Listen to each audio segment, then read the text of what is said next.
Today in this podcast, we are going to be talking about self-harm and suicide. If you struggle with this, just know that you are not alone and you have resources that you can go to. For example, Erica and Room 303, the counselors, and just your regular peers. Just know that we are here for you.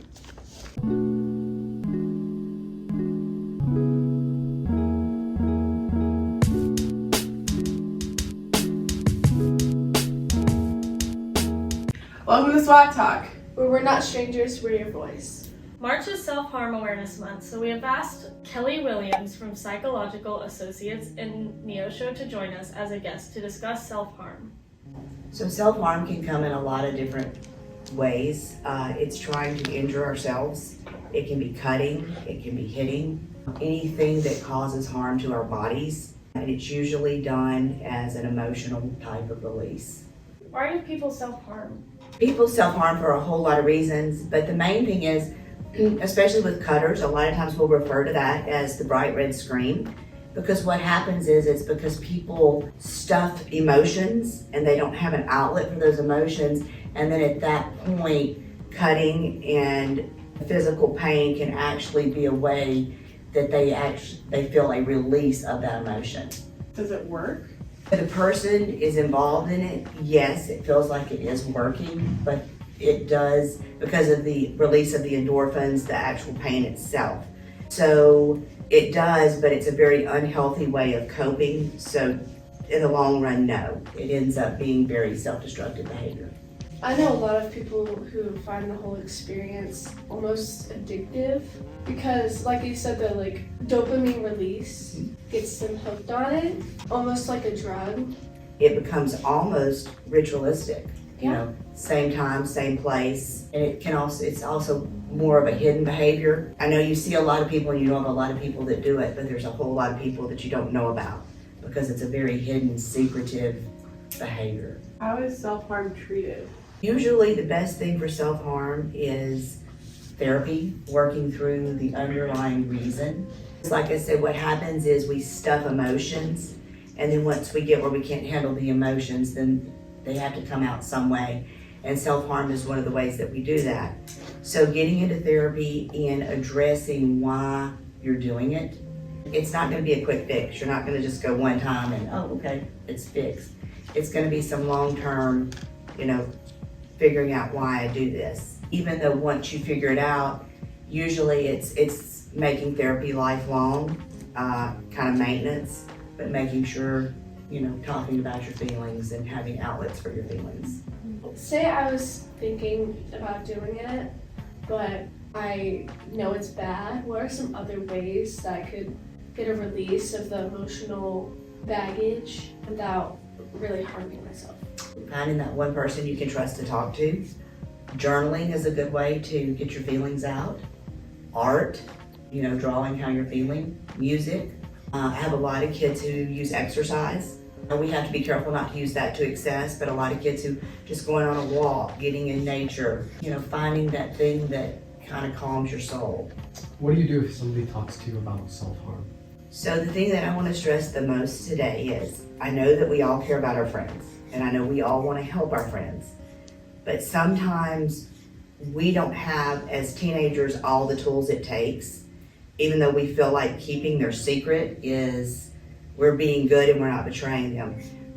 But you really need to encourage them to talk to an adult.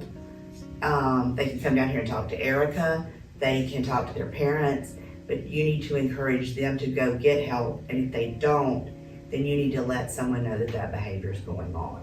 And this is not snitching, this is a true serious problem where yes, this is a safety issue.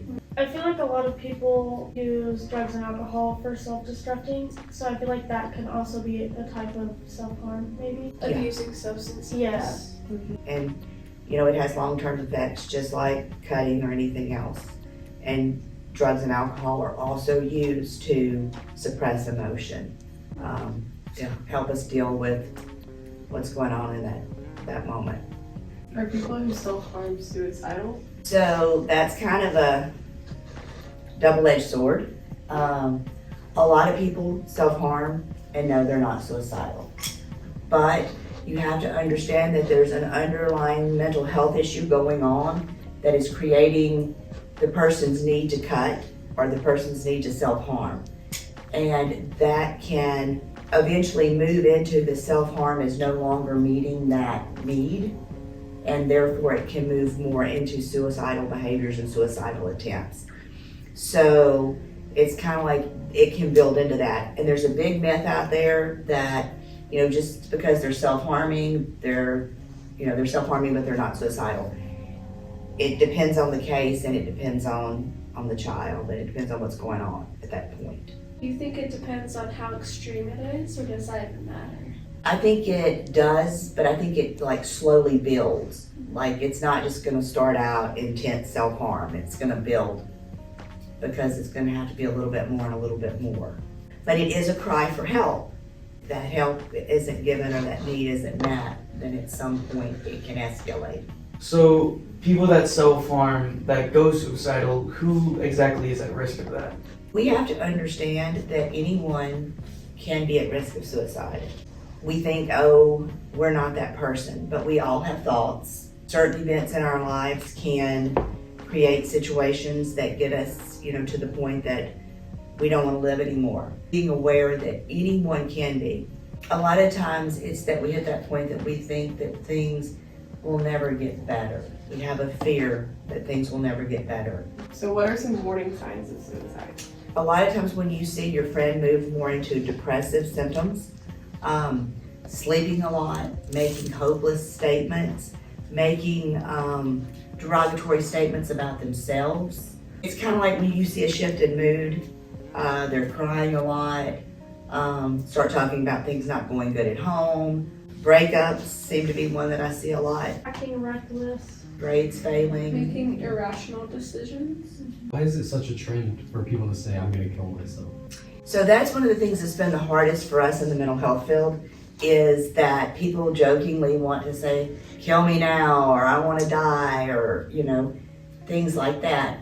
Well, those words, your teachers, your school staff, your parents, mental health professionals, we have to take that really seriously. And there's been a lot of times that I've needed to find hospital beds or find placement for a child who truly needed it, but they were full because people, were making statements. And I think people say it jokingly. You have to understand that that's one of those topics that's not a joke. If you have concerns about a friend, there's nothing wrong with saying, are you okay? Do I have to worry about you? I've seen your grades fall. I've seen you, something's going on. I'm really worried that you might hurt yourself. There's nothing wrong as long as you express concern and then you sit back and you listen to what they have to say. Check up on your friends. So a lot of times it's the happiest people who are doing the worst. Yeah. Because they put on that mask for everyone that they're great, they're happy, they're living the best life, especially on social media. What should I do if I see some messages on social media having to do with someone in suicide? You can reach out to your parents and just go say, this is what I saw, and then have them contact the other child's parents. Sometimes if you see that right then, probably the best thing to do is to go let your parents know and have those parents, contact somebody. Because if you wait till you get to school the next day, it might be too late. So do certain groups of people have a higher risk of suicide? So typically, boys, our trend, we have seen that boys actually have a higher rate of suicide, higher rates of suicide amongst males. There's a higher rate of attempts amongst females.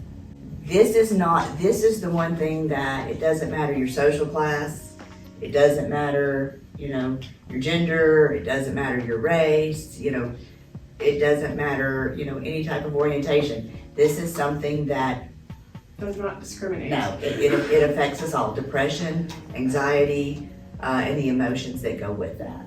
So if you or someone you know is struggling with something like this, just know that there are people here that you can talk to or you can reach out to. You can reach out to any of us. We love and care about you. You can reach out to Erica, you can reach out to the counselors or teachers, And if you tell one of your friends, they can come ask us. So our wellness tip for today is a mental health support system is important for everyone. Connect with some friends and family members and trusted adults. Focus on building a positive mental health support network. Who is in your support network and why? So who can you go to about things? I go to my friends. I go to my mom. I go to Mr. Holtz. Oh, I go to Mr. Putney. I go to my older sister.